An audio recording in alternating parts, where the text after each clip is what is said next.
In the 7th year of our marriage, Oscar set off fireworks across the whole city to celebrate his little lover's birthday. Are you mad? He called to coax me, his voice lazy and tinged with amusement. She's young, childish. Just indulge her a little. When Oscar said this, I was tangled up with his best friend. Send me the plan later. I'll give my boyfriend the same treatment. There was a moment of silence on the other end of the call, followed by the sound of glass shattering on the floor. Later, Oscar refused to divorce me. Break up with him. Okay, his eyes were red, and his smile was forced and ugly. Or let him be the side lover. I can accept anything as long as you don't leave me. Chapter 01 Ruth wasn't the first little lover to show up in front of me, but she was the one who'd stayed by Oscar's side the longest. She spent half an hour telling me their grand, earth-shaking love story. I propped my head with one hand and listened quite seriously, nodding occasionally. Should I book the guest house in South City, which looks better the auroras in Norway, or the tulip fields in Keukenhof, for a New Year's trip? Which place do you think is more suitable? Ruth gradually came back to her senses. Don't think that just because you say all this I'll back off. Her eyes reddened as she bit her lip, defending their love, like a fragile little white flower trembling in the wind. Oscar promised me he'll spend New Year's Eve with me this year. Give up already. Don't think that tying him to your side means you can win him back. Even if you keep his body, you won't keep his heart. Her shouting stunned me. Why would I want Oscar? Physically or emotionally, she's not afraid of catching something, but I am. I slowly realized. Oscar apparently hadn't made our dead-in-name-only marriage clear to Miss Ruth here. Ruth was overwhelmed by her emotions, tears falling in huge drops. She was genuinely afraid I'd steal Oscar from her. After all, legally, I am Oscar's wife. And emotionally, Oscar and I grew up together. All the romance he gave her, I'd gotten before. And the things he'd never given her, I'd gotten too. Unfortunately, promises only last at the moment they're made. It took me many years to understand that. Ruth's tears splashed onto my arm. Disgusting. I sighed and got up to grab tissues. The door was suddenly kicked open. Oscar, who should have been boarding a plane, appeared at the doorway in a hurry. It had been about 30 minutes since he got the news. Driving from the airport takes at least an hour. He must have floored the gas, speeding all the way. A lawless man. Oscar. Ruth whimpered, looking at him with watery eyes. Oscar strode forward in quick steps. His brows were full of hostility and attention he himself didn't even realize. He pulled Ruth into his arms in an absolutely protective posture. His arm brushed past me, knocking me back onto the sofa. Are you insane? I frowned and said bluntly. Oscar ignored me. He looked Ruth over from head to toe, and only after making sure she was perfectly fine did he exhale in relief, barely audible. What are you crying for? If you're scared, why come here to stir up trouble? His tone was harsh, but the way he wiped Ruth's tears, gentle, so delicate. Heh. This young master and young madam really treated me like an NPC in their little drama. Annoyed, I lit a cigarette and pulled out my phone. After unlocking it, the screen was still on the report from my secretary. President Ramos, he didn't accept the items, and the flowers were returned as well. He also said he'd only talked to you and told us to get lost. Look at someone else's little lover. Soft, clingy, full of emotional value. And look at mine. I felt even more irritated. Chapter 02, Oscar coaxed Ruth away. The little girl had come to confront me with a fight-to-the-death kind of courage.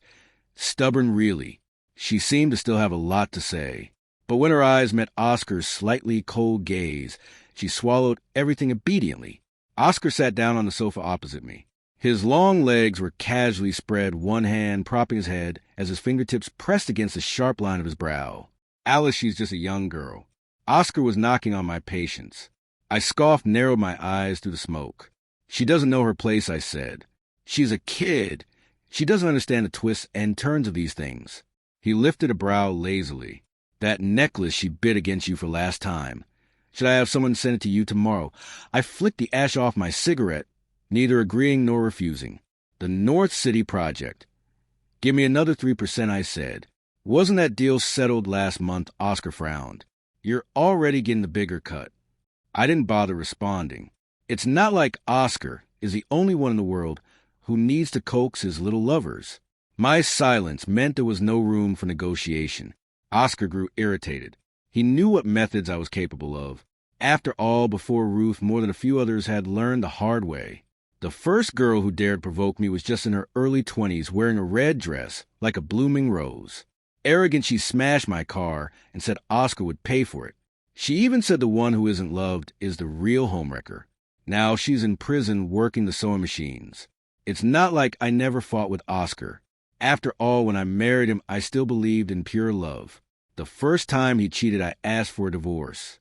But because of certain things, we never got divorced. Oscar begged me, lowering himself completely. He braced his hands on either side of me on the sofa and looked up at me. For a moment, it was like seeing him back in our senior year of high school when he confessed to me. Back then, he also looked up at me like this, rebellious eyes full of tension. Darling, my queen, just tell me yes or no. Don't keep me hanging. Okay, once there's a first time, there's a second. Cheating raised his threshold for excitement. Oscar broke his promises again and again. He became more and more at ease with it. He could look me in the eyes while I was breaking down, screaming, crying, and calmly tell me the circle is just like that. And he could also, when a little lover, impulsively try to stab me, step in front of me.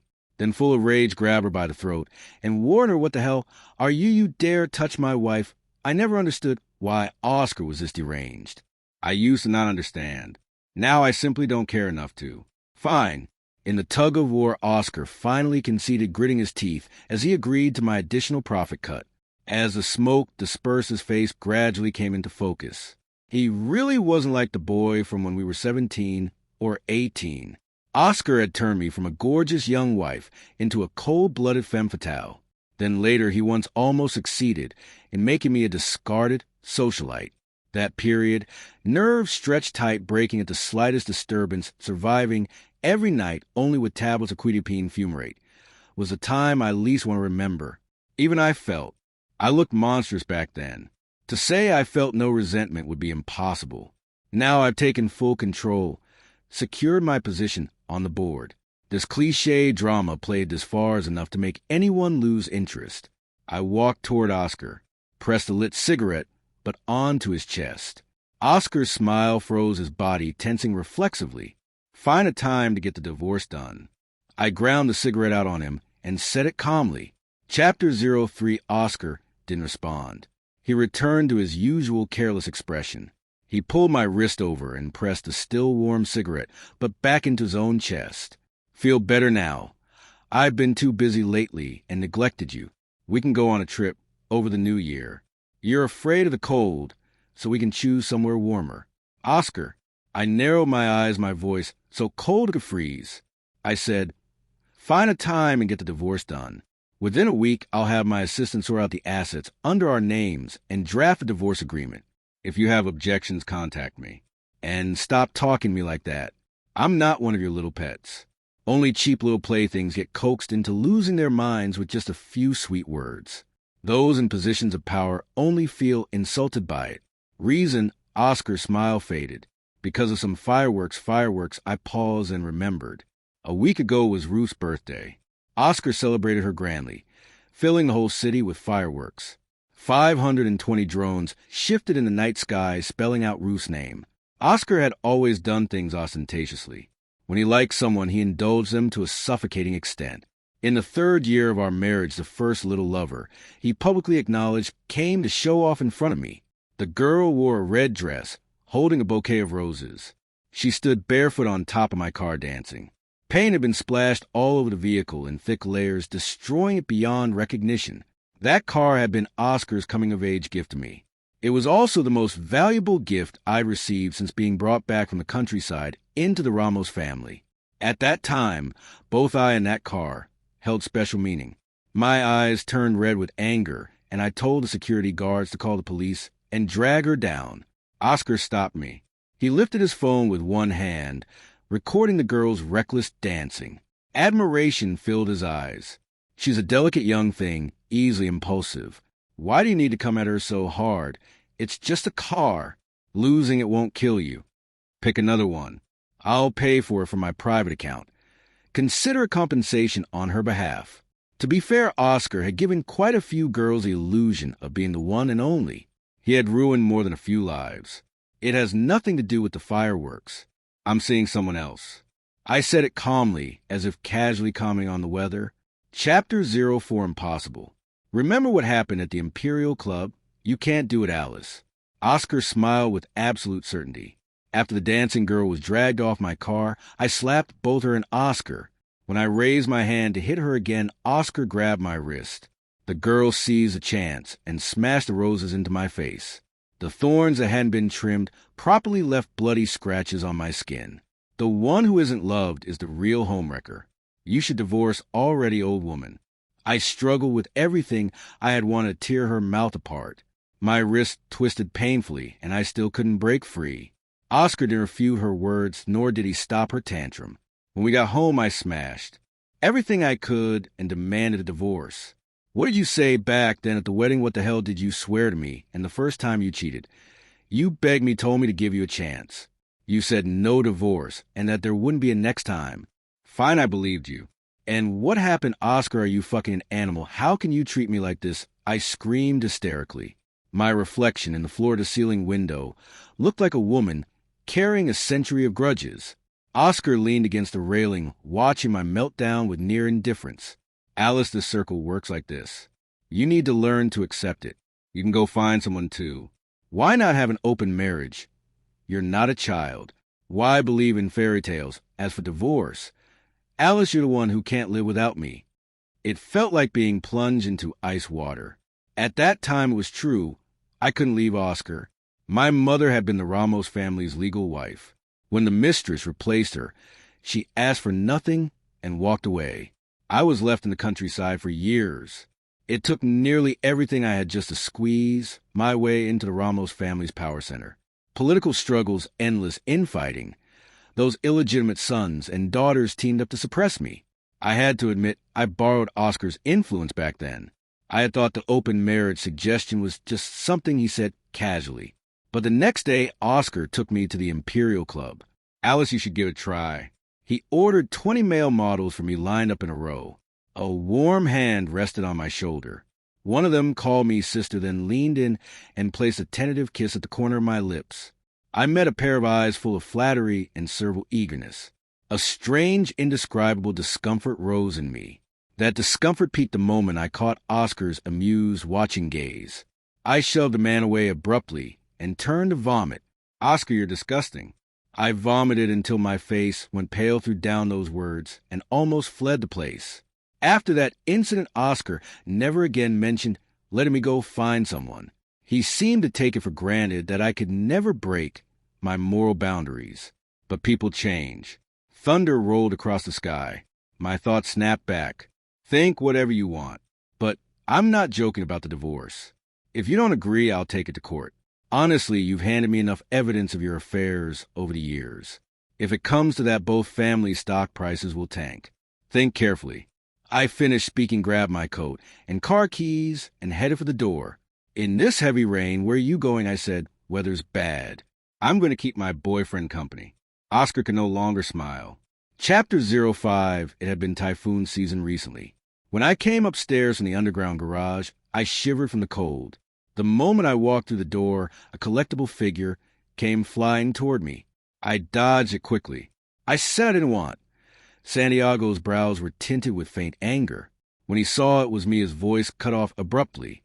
So you still remember to come back? He instinctively took a step toward me, then stiffly forced himself to stop. His beautiful fingers pressed against his reddened eyes. I pulled him onto the sofa to sit with me. I've been too busy these few days. Didn't have time to take care of you. Half a month ago was Santiago's birthday. I had agreed early on to spend it with him, but I ended up on an inspection trip and missed it. Last week I told him I'd make it up to him by staying with him for 3 days. Then Oscar's damn fireworks incident blew up, and I had to deal with the media and the elders of both families. I broke my promise again. Santiago was wearing a silk white shirt pressed into the corner of the sofa by me. I had personally chosen this sofa.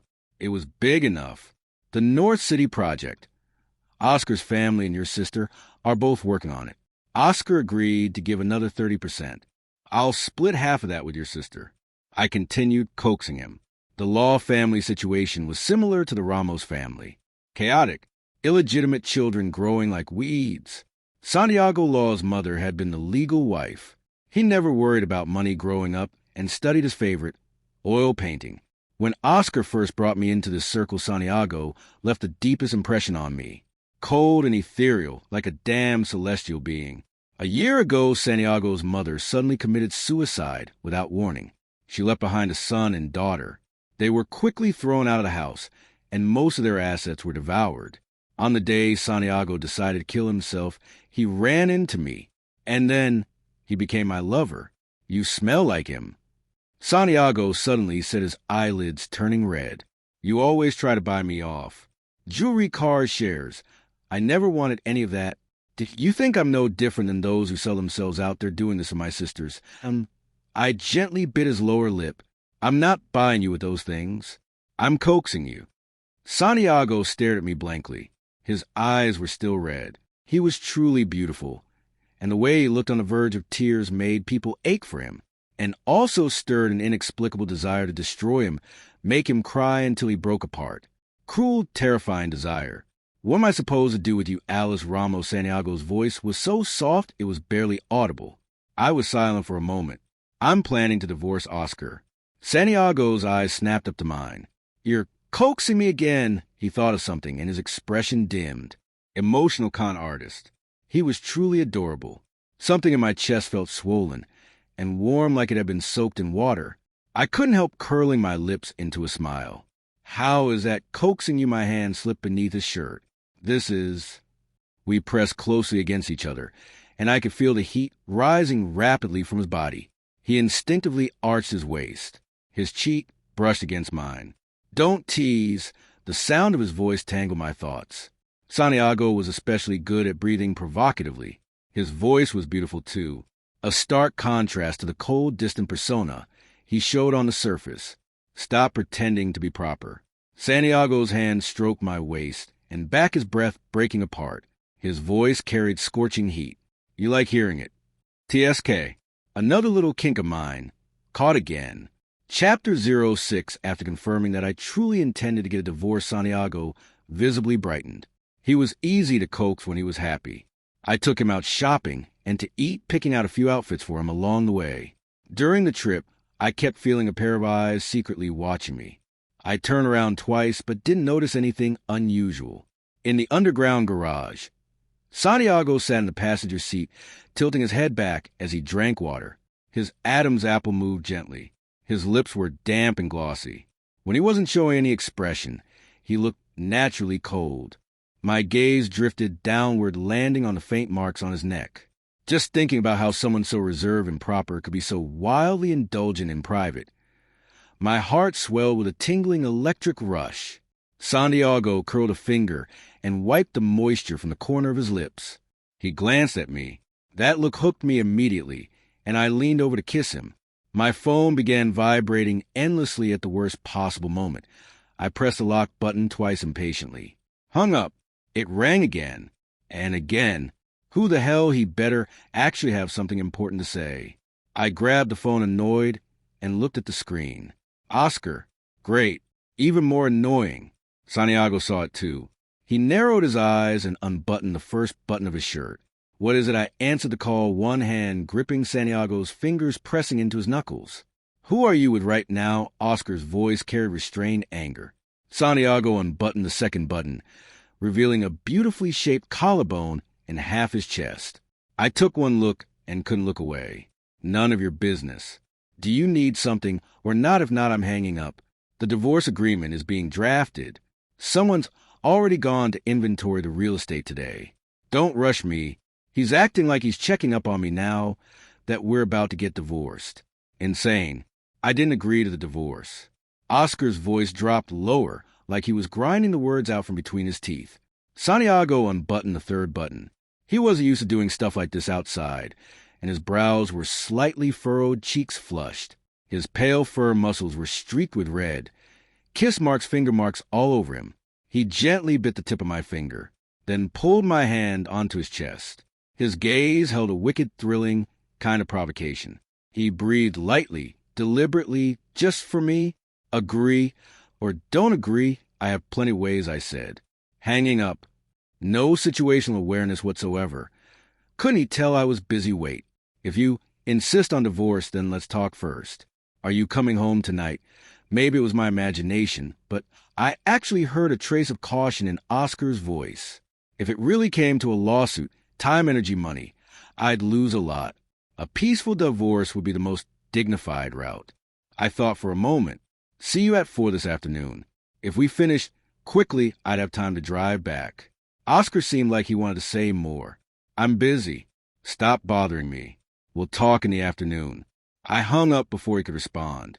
Santiago had already pinned my hand against the passenger seat. Who the hell could resist that Chapter 07? When I arrived that afternoon, Ruth was there too, bringing the mistress to a divorce discussion. How was that any different from flipping me off to my face? I frowned, and before I could speak, she interrupted. I recorded everything, Miss Ramos. You and your cheating partner. I raised a brow and looked at Oscar. So did he plan to use this to extort more money from me? Ruth pulled out her phone. The photos showed Santiago and me being intimate. One of them was actually taken pretty well. Santiago and I at a cat cafe. He looked adorable like a cat. I had my arm around his waist, grinning. He was holding my waist protectively, lips twitching upward in a restrained smile he couldn't hold back. Honestly, it would make a nice wallpaper. Afraid I wouldn't see clearly. Ruth tapped the live photo. A gritted, hateful slut played clearly. She hurriedly closed the photo and didn't dare look me in the eyes. But she still forced herself to defend her so-called love. Since you cheated, why not let Oscar go? Wouldn't it be better for both of you to move on with season's expired broadcast? Are you watching, little girl? Shut up. Oscar's cold voice cut her off as he snatched her phone and smashed it against the wall. The screen shattered instantly. Get out. Ruth's eyes reddened at once. She looked at Oscar in disbelief, then ran out crying. The living room was left with just Oscar and me. Who is he? He gritted the words out, face ugly. Oscar had known Santiago longer than he had known me, or either of us had known one another. He shouldn't have failed to recognize him. Before the Law family fell apart, Santiago Law was one of Oscar's closest buddies in the circle. After all, Oscar loved dragging people into his midnight madness. Racing, climbing mountains, doing stupid shit. Others wouldn't necessarily go. But Santiago, though he looked aloof, was soft-hearted and easy to persuade. On the day his sister was forced to kneel before the illegitimate children, he went to Oscar for help. Oscar gave him money with a clean expression, while secretly collaborating on a project with a very illegitimate son in power. Sometimes through a thin layer of skin, it's impossible to tell whether a heart is warm or cold. Growing up together, Santiago understood what it meant. He never went to Oscar again. Their contact ended there. And in the photo, Santiago was wearing sunglasses. Harder to recognize. He's my boyfriend. I admitted it directly. Cut ties with him, and I can pretend nothing happened. Oscar took a deep breath. I'll get rid of Ruth, too. In the future, I cut him off. There is no future for you and me. Cut ties because of you. Who do you think you are? Oscar's eyes reddened. That kind of man is obviously one of those who sells himself.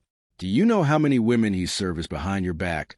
What does he have that I don't? I listened to his accusations in silence. And suddenly something clicked. Oscar's poisonous possessiveness and macho entitlement had always been there. That night at the Imperial Club had been his obedience test for me. Deep down, he always believed I would never betray him, or the marriage, using my morals as his shield. Truly disgusting. He's taller than you, younger than you, better looking than you. We're compatible, in bed and out of it. As for you, I glanced at Oscar with disgust. To be fair, he was good looking. Deep, sharp features, and that cocky aura. I used to love that kind of face when I was in high school, obsessed with gangster movies. But now all I saw was ugliness. If you have time, go get some skin tightening done. Otherwise, standing next to your little lover. People who know will think it's a kept woman arrangement. People who don't might think she's serving her dad. That old face of yours makes me sick. Chapter 08, Oscar agreed to the divorce. I pushed my assistant and the legal team, and within 3 days the agreement was drafted. I wanted to go file it the same day. But Oscar held the agreement in his hand and still wouldn't sign. He made one request, that during the 30-day divorce cooling-off period, I live with him and eat with him every day. Miss me? Already I had just finished showering, my hair half dry. Holding up my phone, I was video chatting with Santiago. When Oscar made the request, I thought for half a minute and agreed. That same day, he signed the paperwork and accompanied me to file the divorce registration. Now a week had passed. The lighting on Santiago's side was dim. He seemed to have turned on an ambient lamp. No, he was handling something with his hands, eyes lowered, his voice cold. "Yeah, if you don't miss me, I'll hang up then," I said on purpose, a smile almost spilling from my eyes. I like pulling at him like this. It was thrilling. Santiago seemed to let out a quiet scoff and, maybe intentionally, brought the thing in his hand closer to the screen. "That was your new toy arrived." I didn't feel embarrassed at all. Laughing with my shoulders shaking, I reminded him, "Baby, it's your new toy. Whoever it's used on is who it belongs to. You've been getting kinkier lately," Santiago commented. I was just about to tease him when the bedroom door was knocked on. "Alice, I made a late-night snack for you." Oscar's voice carried through. Santiago raised an eyebrow, mused. "Quite the luck you've got. Someone bringing you snacks in the middle of the night. Do you want the snack, or do you want me?" He lowered his voice. My focus snapped back immediately. "You." No hesitation. "Good girl." Santiago's eyes curved as he smiled. God, he was stunning. Like a lone sailor encountering a siren who had never lost a single battle. And I was willingly seduced. Willingly sinking. Chapter 09. Although this house was under my name, I didn't plan to continue living here after the divorce. Oscar and I own many properties. This one was considered our marital home. Most of the good and bad memories were here, and it disgusted me. I began gradually moving out my things. Oscar noticed quickly. Alice the photo in the living room. Oscar rushed upstairs, one slipper flying off as he ran. His eyes landed on the photograph I had cut into pieces in my hand. His voice cut off instantly. "How could you?" His throat tightened and his eyes turned red. This was our photo. It belonged to both of us. "How could you destroy it without saying a word? What are you getting worked up over?" I frowned, puzzled. "It's just a few photos. Besides, you once let Ruth tear up our wedding photos. The ones without backups. So I assumed you didn't care. Our wedding photos were taken by a well-known photographer. Both sides had kept a copy of the negatives. Oscar deleted his copy to please Ruth. And 6 months ago, that photographer died unexpectedly. The negatives on both sides were gone. Oscar's face went pale instantly. His hand, hanging by his side, trembled ever so slightly. Without a word, he stepped forward, collected the pieces. "I'm sorry, Alice." Before leaving the room, Oscar lowered his head, smiling bitterly. "So that's how you felt back then?" "I'm sorry I made you that sad." Chapter 10, the villa was mostly packed up. Everything I needed I took. All the couple's items. The framed photos, the matching ceramic figurines we made together, I burned and threw away. Oscar came home just in time to see the debris scattered across the floor. He had lost all former dignity. Half kneeling on the ground, frantically trying to piece together the broken ceramic doll. "It won't fit." "Why won't it fit?" "Of course broken things can be put back together." The shard sliced his fingers. Blood mixed with tears. When Oscar looked up at me, tears clung to his lashes. "Do you really hate everything related to me that much?" "It all. Can't you leave me even a single memory?" I said nothing. Lowered my gaze, looking down at him from above. Watching him lose control. Watching him question me. So this was what it felt like. My silence was an answer. Oscar's voice weakened. He looked at me with an expression he had never shown before. Nervous, frightened, devastated. "You really don't want me anymore?" After so many years of marriage, when Oscar suggested living together for the final month, I already understood him. He had never taken my desire for divorce seriously. He thought I was just disappointed in him because of Ruth. He believed that spending a month with me, reliving the days when we once loved each other, would soften me, would make me regret. He was calculating me, and I was calculating him. I didn't expose his delusion. Instead, I urged him to register the divorce that very day. There's still 13 days left. I reminded him coldly and turned to leave. My attitude clearly provoked Oscar. That night, he climbed into my bed. "Alice." He grabbed my hand and pressed it to his waist, smiling in a flattering, cautious way. Whatever he can do, I can do too. You can treat me however you want. Don't divorce me, okay? I cursed under my breath and shoved him away hard. My expression completely lost all control, disgust written all over my face. You want to get in my bed, submit your medical records for the past 3 days to my assistant, along with your 30-day location history, and the health reports of every woman you've slept with in the last month. Sleeping with him was impossible, but if he disgusted me, I'd return it tenfold. Oscar turned white instantly. You think I'm dirty? He asked, voice trembling in disbelief. I sneered. Shouldn't I? Chapter 11. Oscar went back on his word. 10 days before the final divorce registration, he changed his mind. Alice, let's not divorce, okay? I'll cut ties with Ruth completely. From now on, no more messy people disturbing our life. I'll only set off fireworks for you. We can travel. Didn't you always want to see the aurora? I couldn't be bothered to argue with him. The moment he backtracked, I had already notified the legal team. This divorce was happening. No matter what. Alice. Oscar couldn't stop me. Watching me pull my suitcase toward the garage, he panicked and grabbed my wrist. As long as we don't divorce, you can do anything you want to me. His eyes were frighteningly red, and he forced out a shaky smile after several attempts. I won't question or interfere with you and him. Just let him be the side. One okay as long as you come home. I just want you to come back home whenever you think of me. I shook off his hand. My mind was filled only with Santiago's noble yet helplessly in love expressions. He's not you. He can't be wronged. Oscar looked like he'd been stabbed straight through the heart. His breathing faltered instantly. His chest rose and fell sharply. He tried several times, but couldn't form a complete sentence, as if in unbearable pain. I didn't want to stay another second. I turned and left. I didn't expect Oscar to follow. He drove one of my car, and followed me all the way to Santiago's place. Because the license plate was registered, neither the guard nor the system stopped him. I only took a quick shower. And downstairs chaos broke out, things crashing, shouting. When I came down, both their faces were bruised. She's my wife. Oscar gritted the words through his teeth. Santiago's gaze was ice-cold sharp enough to cut. He didn't back down at all. Soon she won't be. The living room was a disaster. The carpet bunched up into a mess of flowers I picked crushed into dry stems. The vase shattered.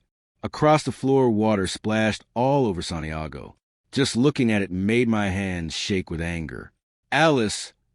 Oscar saw me and froze, suddenly unsure of himself.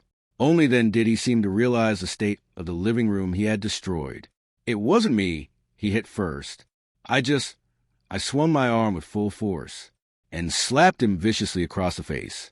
What the hell gives you the right to dump water on him? I didn't hold back at all. Every ounce of strength I had went into that slap. Oscar's head snapped to the side, a red handprint rising instantly. He stared stunned for a moment, then tears spilled out. You hit me. Because of him, Alice, we've known each other for 13 years. Married for 7. You hit me for an outsider. He looked utterly humiliated, utterly wounded. I first grabbed a blanket and draped it over Santiago. Only then did I answer Oscar's question. Do you know why I ended up with him? I met Oscar's eyes and said it with cutting sarcasm. I had barely spoken to Santiago before. Only saw him occasionally when following Oscar to gatherings with his friends. Until after the wedding, Oscar took a mistress to street racing. I went to look for him only to be trapped in the club's changing room by his little mistress. She had someone pour paint all over my clothes, then tricked me into the changing room to change, and stole my phone. Of course, she hadn't prepared spare clothes for me. She raised her phone ready to record me walking out wearing nothing but my underwear. In the changing room, I ran into Santiago. He froze and quietly took off his jacket and wrapped it around me. Outside, the people waiting got impatient and forced their way in. Santiago pulled me into a tiny cubicle. Our bodies pressed together. He told them off, lent me his phone to call my assistant. And throughout the entire thing, he didn't say a single unnecessary word to me. Later, I was the one with ulterior motives. When the Law family collapsed, I watched their situation closely. And I stopped him the day he tried to jump into the river. You come with me. I'll help you and your sister get back what was yours. Even the entire Law family. The moment the agreement was made, we were destined to be entangled until death. Chapter 12 stopped talking. Oscar's spine collapsed inward as he looked at me pleadingly. Don't say it, Alice, please.